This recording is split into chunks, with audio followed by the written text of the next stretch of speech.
দুটি ঘটনা আপনাদের সামনে রাখবো, যেখানে আজ দোষী সাব্যস্ত করা হয়েছে, আগামীকাল সাজা ঘোষণা। একদিকে শমশেরগঞ্জে যেখানে হরগোবিন্দ দাস, চন্দন দাসকে খুনের ঘটনা, সেই ঘটনায় 13 জনকে দোষী সাব্যস্ত, আগামীকাল সাজা ঘোষণা। এবং তারই পাশাপাশি হাঁসখালিতে নাবালিকাকে গণধর্ষণ করে খুনের ঘটনা, সেই ঘটনায় 9 জনকে আজ দোষী সাব্যস্ত করা হলো, আগামীকাল তার সাজা ঘোষণা। দুই প্রতিনিধি আমার সঙ্গে এই মুহূর্তে রয়েছেন, একদিকে রাজীব চৌধুরী, অন্যদিকে সুজিত মণ্ডল। প্রথমেই রাজীব।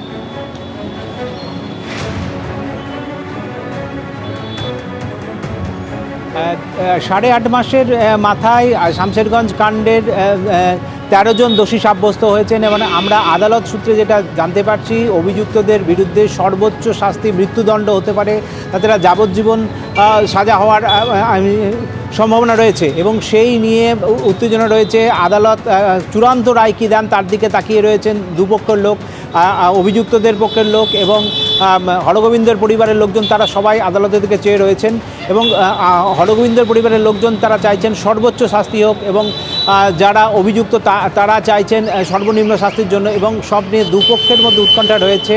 8.5 মাসের মাথায় অভিযুক্তদের শাস্তির মুখোমুখি হলেন এবং এই গোটা ঘটনা নিয়ে রাজ্য তোলপাড় হয়ে গেছিল। রাজ্য সরকারের পক্ষ থেকে একটা সিট গঠন করা হয়, তবে স্পেশাল ইনভেস্টিগেশন টিমের মধ্যে জঙ্গিপুর আদালতের বিচার প্রক্রিয়ায় আজ 13 জন অভিযুক্ত শাস্তির মুখে এসে দাঁড়ালেন। একদম রাজীব, অর্থাৎ হরগোবিন্দ দাস, চন্দন দাসের পরিবার চাইছে যারা দোষী তাদের সর্বোচ্চ শাস্তি হোক।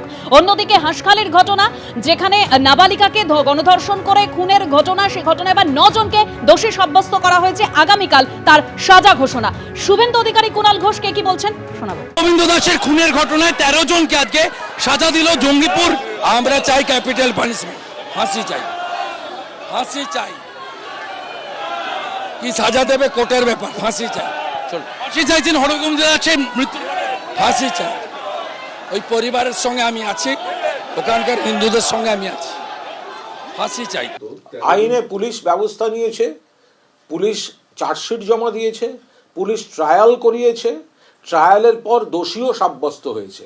ফলে কোনো খারাপ ঘটনা ঘটলেও সঙ্গে সঙ্গে যে পুলিশ ব্যবস্থা, আইনি পথে তাদের তদন্ত বিচার, সেগুলো পশ্চিমবঙ্গেই হয় এবং দোষীও সাব্যস্ত আদালতে আজ হয়ে গিয়েছে।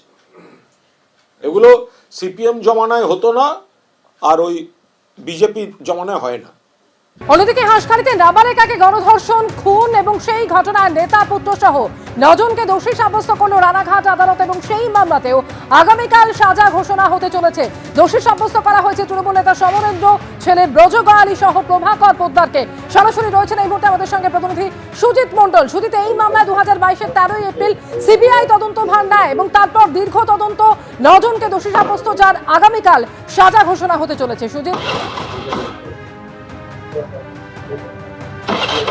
একদমই তাই। 2022 সালে নদিয়ার হাঁসখালিতে এক নাবালিকাকে গণধর্ষণ এবং তারপরে সেই নাবালিকাকে পুড়িয়ে মারার অভিযোগে কিন্তু আজকে রানাঘাট মহকুমা আদালত 9 জন যার বিরুদ্ধে অভিযোগ এসেছিল সেই 9 জনকে কিন্তু দোষী সাব্যস্ত করেছে এবং এই আগামীকাল তাদেরকে কিন্তু সাজা ঘোষণা করা হবে এই রানাঘাট মহকুমা আদালত থেকে। এবং যেটা বলে রাখি, এই মামলা হাইকোর্টের নির্দেশ কিন্তু সিবিআইকে তদন্ত দেওয়া হয়েছিল এবং এই মামলা হাইকোর্টের নির্দেশ সিবিআই তদন্ত করার পর থেকে কিন্তু তদন্ত প্রক্রিয়া চলতে থাকে এবং তারপরেই কিন্তু এই যে 9 জন তাদেরকে কিন্তু আজকে দোষী সাব্যস্ত করা হয়েছে এবং আগামীকাল তাদেরকে সাজা ঘোষণা করা হবে। যেটা প্রসঙ্গত বলে রাখি, গত 4 এপ্রিল 2022 সালের সন্ধ্যায় কিন্তু এই অপরাধটি সংঘটিত হয়েছিল, যেখানে যার বিরুদ্ধে মূল অভিযোগ সেই ব্রজগয়ালী, তার জন্মদিনেই কিন্তু এই নাবালিকাকে ডাকা হয়েছিল এবং সেই দিনই সেই রাত্রে তাকে কিন্তু গণধর্ষণ করা হয় এবং তাকে আগুনে পুড়িয়ে ফেলা হয় বলে এমনটাই কিন্তু অভিযোগ ওঠে এবং সমস্ত প্রক্রিয়াগুলো রাজ্য পুলিশের কাছ থেকে সিবিআই তাদেরকে যে তদন্তভার যায় এবং সিবিআই তদন্তের পর